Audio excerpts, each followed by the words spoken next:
দলমত নির্বিশেষে সর্বজন শ্রদ্ধাভাজন ব্যক্তিত্ব জনাব এম কেরামত আলী। আজ তার 20তম মৃত্যুবার্ষিকী। 2004 সালের এই দিনে না ফেরার দেশে পাড়ি জমান এই গুণী ব্যক্তি। আসলে এরকম একটা জনপদে এরকম কীর্তিমান একজন পুরুষ জন্ম হয়েছিল বিধায় এই কৃষি কলেজ প্রতিষ্ঠা হয়েছিল, এবং এই কৃষি কলেজ প্রতিষ্ঠা হয়েছিল বিধায়ী তৎকালীন সময় 2000 সালের 8 জুলাই বঙ্গবন্ধু কন্যা মাননীয় প্রধানমন্ত্রী জননেত্রী শেখ হাসিনা এই কৃষি কলেজকে দক্ষিণ জনপদে শিক্ষার বিস্তার ঘটানোর লক্ষ্যে তিনি পটুয়াখালী বিজ্ঞান প্রযুক্তি বিশ্ববিদ্যালয় ভিত্তিপ্রস্তর স্থাপনের মধ্য দিয়ে বিশ্ববিদ্যালয় প্রতিষ্ঠা করেছে। কিন্তু পটুয়াখালীর দুমকিতে এই আলোকিত ও সাদা মনের মানুষটির প্রয়াণ দিবসে নেই কোনো আয়োজন। মহান পুরুষ আমাদের সম্পদ এম কেরামত আলীর মৃত্যুবার্ষিকী, সেই মৃত্যুবার্ষিকীতে আমরা পটুয়াখালী বিজ্ঞান প্রযুক্তি বিশ্ববিদ্যালয় পরিবার তাকে শ্রদ্ধা ভরায় স্মরণ করি। এবং আপনারা জানবেন যে তার শ্রদ্ধায় আমরা একটি হলের নামকরণও রেখেছি। 8 জুলাই আমরা বিশ্ববিদ্যালয় দিবস পালন করি। সেই বিশ্ববিদ্যালয় দিবসে আমরা এই মহান মানুষটি সহ যারা এই বিশ্ববিদ্যালয়কে প্রতিষ্ঠায় যারা সহযোগিতা করে সবাইকে আমরা সেদিন শ্রদ্ধার চেষ্টা করি, তাদেরকে শ্রদ্ধা করি। আর আজকের এই দিনে তার উপরে আবারও বিনম্র শ্রদ্ধা জ্ঞাপন করে আমি তার আত্মার মাগফিরাত কামনা করছি। বিশিষ্ট শিক্ষানুরাগী, প্রশাসক ও পরিচ্ছন্ন রাজনৈতিক এই ব্যক্তিত্বকে নিয়ে সাউথ বাংলার কথা হয় সুশীল সমাজের লোকজনের সাথে। তাদের সাথে আলাপকালে জানা যায় জনাব এম কেরামত আলীর রয়েছেন 2 ছেলে ও 2 মেয়ে। বড় ছেলে মোহাম্মদ সাকিব আলী পিঙ্কু, ছোট ছেলে খালিদ আলী ঝুঙ্কু, বড় মেয়ে নিগাদ হাসান শিমুল ও ছোট মেয়ে সুভি মেহেদি আলী পিয়াল। আল্লাহ তাকে ব্যস্ত নসিব করুক। এই দুমকিতে যা কিছুই আছে সব কিছুই তার অবদান। ইউনিভার্সিটি, জনতা কলেজ, দুমকি নাসিমা কেরামত আলী বালিকা বিদ্যালয়, দুমকি একে মাধ্যমিক বিদ্যালয়, তারপর দুমকি একে সরকারি প্রাথমিক বিদ্যালয়, আদার যা কিছু আছে, হাসপাতাল, পোস্ট অফিস, টিএনটি, আমি মনে করি তারই সব অবদান। আচ্ছা স্যার, আজকে এই মহান পুরুষের মৃত্যুবার্ষিকীতে আপনি প্রধান শিক্ষক হিসেবে আপনার এই বিদ্যালয়ে কি কি পদক্ষেপ নিয়েছেন বা নেবেন বলে আপনি আশ্বস্ত করছেন সাউথ বাংলা টিমকে? জি, আবারও ধন্যবাদ। আমি আপনার আসার একটু আগেই আমি টিচার নিয়ে বসছিলাম। আমি আজকে না পারলেও অন্তত কালকে বা পরশু আমি দোয়া যেটুকু পারি আমি সেটুকু প্রত্যেক বছরই আমি করি।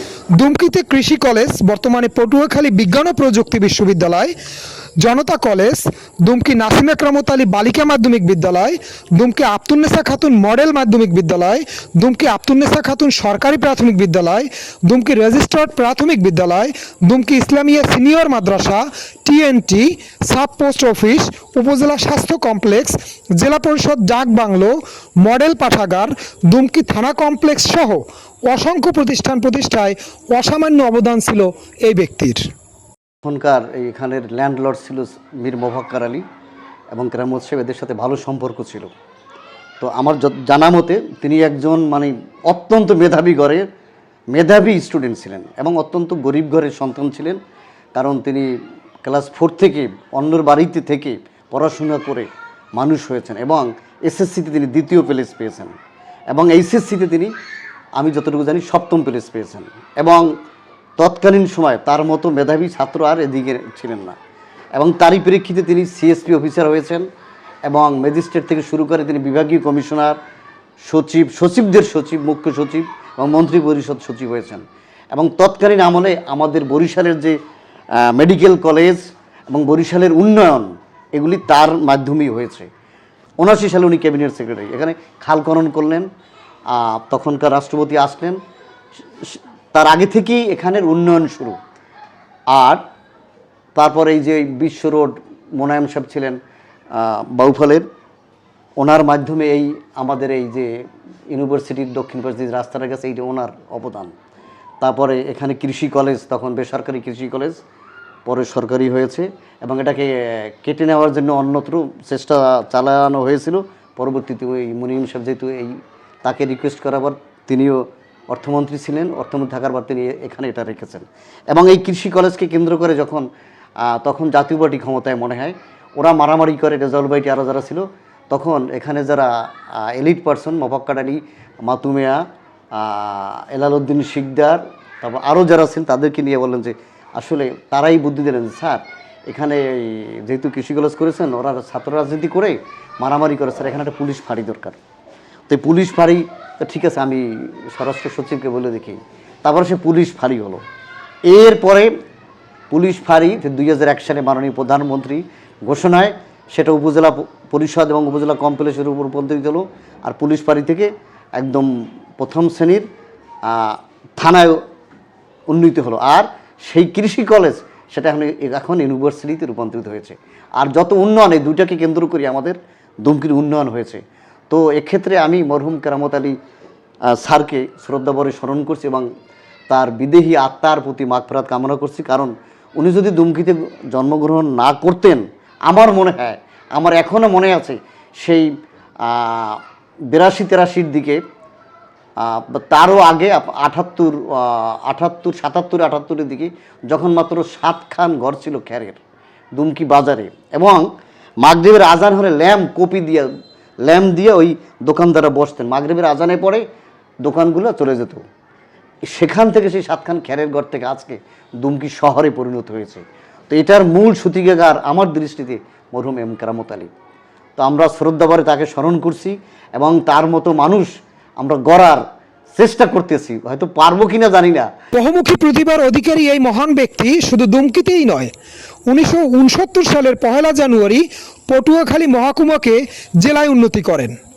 বরিশাল শেরেবাংলা মেডিকেল কলেজ হাসপাতাল, বরিশাল ক্যাডেট কলেজ, বরিশাল বিমানবন্দর, ফরিদপুর বরিশাল পটুয়াখালী কুয়াকাটা মহাসড়ক, খেপুপাড়া রাডার স্টেশন, পটুয়াখালীতে Bangladesh television relay station, Patuakhali সদর হাসপাতাল, পটুয়াখালী লঞ্চ ঘাট, Patuakhali police line, Patuakhali circuit house, পটুয়াখালীতে সোনালী ব্যাংক ভবন ও পটুয়াখালী কালেক্টরেট ভবন স্থাপন করেন তিনি।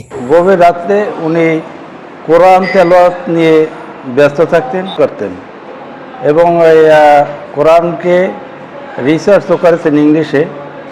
হ্যাঁ, বাস্তবতার দিক থেকে উনি খুবই সাদা মনের মানুষ ছিল। আচ্ছা, আপনার কাছে সর্বশেষ প্রশ্ন, যখন তিনি সরকারি বা রাজনৈতিক দলের ক্ষমতা পেয়েছেন, ওইকালীন সময় তিনি বা তার দ্বারা এই দুমকির মাটি মানুষের ভিন্ন মতের বলতে অন্য কোনো দল করে, জাতীয় পার্টি অথবা আওয়ামী লীগ বা ভিন্ন কোনো রাজনৈতিক দলের মতাদর্শের লোকদের তিনি কোনো নিপীড়ন, অত্যাচার বা হ্যারাসমেন্ট এগুলো করেছেন কিনা? না, উনি যদি কোনো অন্য পার্টির লোকও যদি থাকতেন, হ্যাঁ, তাদেরকে উনি খুব ভালোবাসতেন। হ্যাঁ, যে পার্টি করুক, হ্যাঁ, সেটা ওটার ভিত্তি না, তা ওনাকে আর কি লোকজনও খুব যথেষ্টভাবে ভালোবাসতেন। হ্যাঁ, এবং অন্য কোনো লোককে উনি হ্যারাসমেন্ট করতেন না। আমাদের হচ্ছে এম কেরামত আলী হল, মূলত এম কেরামত আলী স্যার তৎকালীন সময়ে মন্ত্রী পরিষদ ক্যাবিনেট সচিব ছিলেন। তো উনি হচ্ছে প্রথমে আমাদের বিশ্ববিদ্যালয় হচ্ছে কৃষি কলেজ অন্তর্ভুক্ত ছিল।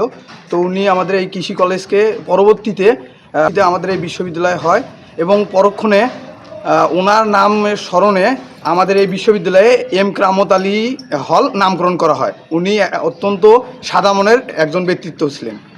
তিনি এমন একজন মানুষ ছিলেন যে এই বরিশাল অঞ্চল বা পটুয়াখালী জেলা, বিশেষ করে দুমকি এলাকার মানুষ তার সব রাজনীতির ঊর্ধ্বে থেকে সর্ব ধরনের মানুষে তার শ্রদ্ধা করে, ভালোবাসে এবং সারা জীবন। 1926 সালে পিতা আইজউদ্দিন মৃধা ও মাতা আব্দুন্নেসা খাতুনের কোল জুড়ে পৃথিবীতে ভূমিষ্ঠ হয় একটি শিশুর। অত্যন্ত মেধাবী ও সৃজনশীল মননের অধিকারী এই ব্যক্তি আর কেউ নন, আমাদের এম কেরামত আলী সাহেব। ছাত্রজীবনে শিষ্টাচারের জন্য রানীগুপ্ত স্বর্ণপদক এবং ম্যাট্রিকুলেশন পরীক্ষায় বাংলায় প্রথম স্থান অধিকারের জন্য যোগেশচন্দ্র পদক, ম্যাট্রিকুলেশন পরীক্ষায় কলিকাতা বিশ্ববিদ্যালয়ের অধীনে সমগ্র বাংলা ও আসাম মুসলমান ছাত্রদের মধ্যে 5টি লেটার সহ প্রথম স্থান অধিকার, কলিকাতা প্রেসিডেন্সি কলেজ থেকে কৃতিত্বের সাথে স্নাতক ডিগ্রি অর্জন ছিল তার শিক্ষাগত যোগ্যতায়। চাকরি জীবনে অস্ট্রেলিয়া ও লাহোরে উচ্চতর প্রশাসনিক প্রশিক্ষণ, ওয়াশিংটন, মস্কো, টোকিও ও টগোতে বিশ্বব্যাংক ও জাতিসংঘ আয়োজিত সেমিনারে অংশগ্রহণ, অর্থনৈতিক উন্নয়ন কোর্সে অংশগ্রহণ, বিশ্বব্যাংকের ইকোনমিক ডেভেলপমেন্ট ইনস্টিটিউট থেকে ফেলোশিপ লাভসহ অস্ট্রেলিয়ায় প্রশিক্ষণ কোর্সে প্রথম পুরস্কার লাভ করেন তিনি। চাকরি জীবনে তিনি ছিলেন জেলা প্রশাসক, বিভাগীয় কমিশনার, মন্ত্রণালয়ের সচিব, রাষ্ট্রপতির মুখ্য সচিব, সিভিল সার্ভিসের সর্বোচ্চ পদ মন্ত্রিপরিষদ সচিব। অবসর গ্রহণের পরে বার্মা ও ভিয়েতনামে বাংলাদেশের রাষ্ট্রদূত হিসেবেও দায়িত্ব পালন করেছেন তিনি।